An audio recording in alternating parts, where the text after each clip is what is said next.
नमस्कार, मी प्रियांका आपल्या सर्वांचे अगदी मनापासून आजच्या नवीन व्हिडिओमध्ये स्वागत करते. मित्रांनो, आज मी तुमच्यासोबत एक अत्यंत प्रभावी आणि प्राचीन उपाय शेअर करणार आहे. तर हा उपाय आहे पिवळ्या मोहरीचा उपाय. तर याच्या मदतीने तुमच्या आयुष्यातील शत्रू असू द्या, वाईट शक्ती असू दे किंवा नकारात्मक ऊर्जा किंवा नजर दोष आणि सर्व काही अडथळे दूर होण्यासाठी पिवळ्या मोहरीचा तुम्हाला उपाय करायचा आहे. याने सगळं काही नष्ट होणार आहे. वाईट शक्ती, अडथळे जे काही असेल तुमच्या आयुष्यात चालू, ते सगळं काही त्याचा नाश होणार आहे. होय, अगदी साधा वाटणारा हा उपाय इतका प्रभावी आहे, की योग्य श्रद्धेने केल्यास तो तुमच्या जीवनातील अनेक संकटे दूर करू शकतो. मित्रांनो, अनेक लोक मला कमेंटमध्ये विचारतात, की आमच्या आयुष्यात सतत अडथळे येतात, काम होत नाही किंवा घरात आजारपण वाढत आहे किंवा व्यवसाय अचानकपणे ठप्प पडतोय, बंद पडतोय. काही लोक आमच्या इतके मागे वाईट बोलत असतात किंवा मागे इतक्या गोष्टी करत असतात. शत्रूची पीडा चालू आहे. तर मित्रांनो, कधी-कधी असंही होत असतं, की शत्रू किंवा द्वेष करणारे लोक आपल्यावर वाईट ऊर्जा किंवा तांत्रिक क्रिया किंवा नकारात्मक प्रभाव टाकत असतात. आणि त्यामुळे घरात वादविवाद होतो, कलह वाढतो, पैसा टिकत नाही, कामे अडकतात. तर अशा वेळी मित्रांनो, पिवळी मोहरी जी आहे ती अत्यंत प्रभावी मानली जाते. मित्रांनो, शास्त्रानुसार पिवळी मोहरी ही नकारात्मक ऊर्जा नष्ट करणारी, घरातील वाईट शक्ती दूर करणारी आणि माता लक्ष्मीला प्रसन्न करणारी मानली जाते. म्हणूनच आज मी तुमच्यासोबत तुम्हाला असा हा उपाय सांगणार आहे, की जर तुम्ही हा उपाय केला आणि हा उपाय तुम्ही जर श्रद्धेने केला, तर तुमचे जे काही प्रश्न आहेत किंवा जे काही शत्रू आहेत, ते स्वतःहून तुमच्यापासून दूर जातील. कोणीही तुमचं वाईट करू शकणार नाही किंवा घरातील नकारात्मकता जी आहे, जी नकारात्मक शक्ती आहे, ती कमी होईल आणि तुमच्या घरात धनप्राप्तीचे मार्गही खुले होऊ शकतात. इतका अत्यंत प्रभावी उपाय आहे. मित्रांनो, बघा, आता तुम्हाला यासाठी काय करायचंय किंवा हा उपाय कोण करू शकतो, या संदर्भात अगदी सविस्तररीत्या मी तुम्हाला माहिती देते. फक्त लक्षपूर्वक ऐका. बघा मित्रांनो, हा उपाय जे आहे तो स्त्रिया करू शकतात किंवा पुरुष दोघेही करू शकतात. यासाठी कोणताही विशेष दिवस पाहण्याची गरज नाही. तुम्ही कोणत्याही दिवशी हा उपाय सुरू करू शकता. अगदी आज बुधवार आहे, तर बुधवार, गुरुवार, शुक्रवार असं सलग 3 दिवस तुम्हाला करायचंय. ही एक गोष्ट लक्षात ठेवा, की हा उपाय सलग 3 दिवस तुम्हाला करायचा आहे. उदाहरणार्थ पहा, जर तुम्ही मंगळवारी सुरू केला, तर मंगळवार, बुधवार, गुरुवार. जर शनिवारी सुरू केला, तर शनिवार, रविवार, सोमवार असं सलग 3 दिवस. जर बुधवारी सुरू केला, तर बुधवार, गुरुवार, शुक्रवार असे सलग 3 दिवस. म्हणजे ज्या दिवशी सुरू कराल त्या दिवसापासून सलग 3 दिवस हा उपाय तुम्हाला करायचा आहे.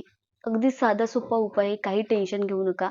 आपल्या घरातलीच वस्तू वापरून हा तुम्हाला उपाय करायचा आहे. आता उपाय कोणत्या वेळी करायचा ही महत्त्वाची गोष्ट.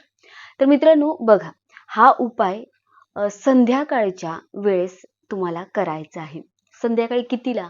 6:30 नंतर, म्हणजेच सूर्यास्त झाल्यानंतर, सूर्य मावळल्यानंतर थोड्या वेळाने, अगदी शांत वातावरण झाल्यावर तुम्हाला हा उपाय करायचा आहे. घरातच उपाय करायचा आहे. तर हा उपाय करताना शक्यतो एकांतात तुम्हाला बसायचं आहे. तर घरातील सदस्यांनीही त्यावेळेस तुम्हाला अडवू नये. याकडे तुम्हाला लक्ष द्यायचं आहे, की कोणी त्यामध्ये हे काम करताना, हा उपाय करताना कोणी अडथळ्यामध्ये आणू नये. याकडे तुम्हाला विशेष काळजी तुम्हाला घ्यायची आहे. आता या उपायासाठी तुम्हाला लागणार कोणत्या वस्तू आहेत ते सांगते. आता बघा मित्रांनो, या उपायासाठी तुम्हाला काय लागेल, तर पिवळ्या मोहरीचं दाणे लागणार आहेत. पिवळी मोहरी लागणार आहे. साधारण तुम्हाला अर्धी मूठ तुम्हाला इथे पिवळी मोहरी लागणार आहे. त्यानंतर मातीचा दिवा किंवा एक छोटीशी प्लेट घेऊ शकता किंवा तुमच्याकडे मातीची प्लेट असेल तेही चालेल. त्यानंतर मित्रांनो, कापूर घ्यायचा आहे. एक मोठा तुकडा घ्या. लहान असेल तर 2 तुकडे घ्यायचे आहेत. बस इतक्याच साध्या वस्तूने तुम्हाला हा साधा उपाय करायचा आहे, पण मात्र प्रभावी उपाय आहे. आता उपाय कसा करायचा आहे बघा. आता सर्वात महत्त्वाचा भाग म्हणजे हा उपाय तुम्हाला कसा करायचा आहे, कुठे करायचा आहे. तर बघा, प्रथम तुम्ही दक्षिण दिशेकडे तोंड करून शांतपणे बसायचं आहे. खाली तुम्ही आसन घेऊ शकता बसायला, नसेल तरी जमिनीवर बसलात तरीही चालेल. आता तुमच्या समोर मातीचा दिवा किंवा जी प्लेट घेतली आहे ती प्लेट ठेवून द्यायची आहे. आता त्यामध्ये कापूर ठेवून ते कापूर पेटवायचं आहे. कापूर पेटवा. कापूर पेटल्यानंतर तुमच्या उजव्या हाताच्या तळहातावर पिवळी मोहरी घ्यायची आहे.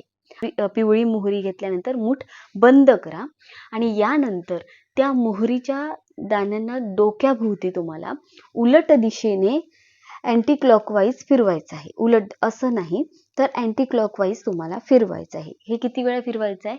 7 वेळा. 7 वेळा ते करायचं आहे. जर 7 वेळा शक्य नसेल तर 5 वेळा करू शकता. तर हे करताना मनात असा भाव ठेवा की माझ्यावर असलेली सर्व नकारात्मक ऊर्जा आहे किंवा शत्रूंचे वाईट प्रभाव आहेत किंवा जे काही माझ्या आयुष्यात अडथळे येतात ते आता दूर होत आहेत, असं तुम्हाला यावेळी 7 वेळा बोलायचं आहे. आणि यानंतर ती मोहरी जे तुम्ही कापूर पेटवला आहे त्या जळणाऱ्या कापूरमध्ये थोडी थोडी करून टाकायची आहे. थोडी थोडी करून, सगळे दाणे एकदम टाकायचे नाहीत, थोडी थोडी हळूहळू टाकायची आहे. आता मोहरीचं दाणे जळताना चटचट आवाज करतील. ओके, तर ते अगदी स्वाभाविक आहे, यामध्ये काही टेन्शन घेऊ नका. ते अगदी आपण मोहरी जसे आपण टाकतो तेलामध्ये तसा आवाज येतो ना, तर त्याचप्रमाणे त्यावेळी त्या आगीमध्ये टाकल्यानंतर ते आवाज येणार. त्यावेळी तुम्हाला 3 वेळा म्हणायचं आहे, शत्रुनाश शत्रुनाश शत्रुनाश. 3 वेळा बोलायचे. पूर्ण श्रद्धेने आणि विश्वासाने हे उच्चार करायचे आहे. ओके. जर कापूर संपला तर आणखी थोडा कापूर त्यामध्ये टाकू शकता, पण आग विझू देऊ नका. कापूर संपत असेल तर पटकन त्यामध्ये दुसरा कापूर टाकला तरीही चालेल. आता सर्व मोहरी जळून गेल्यावर थोडा वेळ तिथे थांबायचं आहे. कापूर पूर्ण जळून जाईल आणि मोहरीची जी राख उरणार आहे ही अत्यंत महत्त्वाची आहे. ही जी राख आहे ती खूप महत्त्वाची आहे. आता राखीचं काय करायचं आहे ते नीट लक्षपूर्वक ऐका. खूप महत्त्वाचा हा उपाय आहे. नीट पूर्ण व्हिडिओ पहा. तुम्हाला उपाय कळाल्यानंतरच त्याचा इफेक्ट तुमच्या आयुष्यात दिसून येणार आहे. तर ही राख थोडी थंड झाल्यावर तुम्हाला ती घरापासून थोड्या अंतरावर असलेल्या चौकात, म्हणजे 4 रस्ते जिथे येतात तिथे घेऊन जा किंवा चौकात ती टाकून द्यायची आहे. जर चौक नसेल तर एखाद्या सुनसान ठिकाणी टाकून दिलं तरी चालेल. पण एक गोष्ट इथे लक्षात ठेवायची आहे की राख टाकल्यानंतर तुम्हाला तिथे मागे वळून पाहायचं नाही. तुम्हाला तिथे नकारात्मक ऊर्जा जाणवली किंवा कोणाचा तरी आवाज ऐकू आला तरी तिथे मागे वळून पाहू नका. सरळ तुमच्या घरी परत यायचं आहे. आणि घरी आल्यानंतर मित्रांनो, हातपाय स्वच्छ धुवायचे आहेत आणि हा उपाय सलग तुम्हाला 3 दिवस करायचा आहे. बस, इथेच तुमचा हा उपाय संपलेला आहे. आता या उपायाचे तुम्हाला फायदे काय होणार आहेत ते बघा. मित्रांनो, हा जो उपाय आहे साधा आहे. जर तुम्ही हा उपाय अगदी तुमच्या मनापासून केला, श्रद्धेने केला, तर तुमच्या शत्रूंचे वाईट प्रभाव कमी होतील. तांत्रिक किंवा नकारात्मक क्रिया दूर होऊ शकतात. घरातील नकारात्मक ऊर्जा कमी होईल. तसेच घरातील वादविवाद कमी होतील, कलह कमी होतील, व्यवसायातील अडथळे कमी होऊ शकतात आणि माता लक्ष्मीची कृपा होण्याची शक्यता वाढते.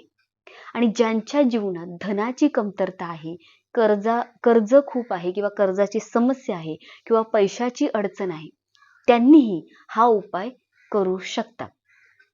मित्रांनो, लक्षपूर्वक ऐका.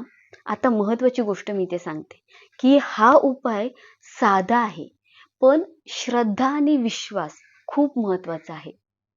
मित्रांनो, अगदी मनापासून तुम्ही केलात, मन स्वच्छ ठेवला, देवावर विश्वास ठेवला आणि हा उपाय केला, तर तुम्हाला कोणीही श्रीमंत होण्यापासून अडवू शकत नाही. तुमचे शत्रू नाश होण्यापासून तुम्हाला कोणी अडवू शकत नाही. जर तुम्हाला काही प्रश्न असतील तर मला कमेंटमध्ये जरूर विचारा. व्हिडिओ आवडला तर या व्हिडिओला नक्की लाईक करा आणि तुमचे काही प्रश्न असतील तर नक्कीच व्हिडिओमध्ये सांगा. तुम्हाला काही अडचण असेल, काही तुम्हाला अजून कोणत्याही विषयावरती प्रॉब्लेमवरती तुम्हाला उपाय पाहिजे असतील तर व्हिडिओच्या कमेंटमध्ये सांगा. भेटूया पुढच्या नवीन व्हिडिओमध्ये. तोपर्यंत श्री स्वामी समर्थ. हर हर महादेव. जय माता दी. श्री स्वामी समर्थ. आपला दिवस शुभ जावो, मंगलमय जावो. धन्यवाद. श्री स्वामी समर्थ.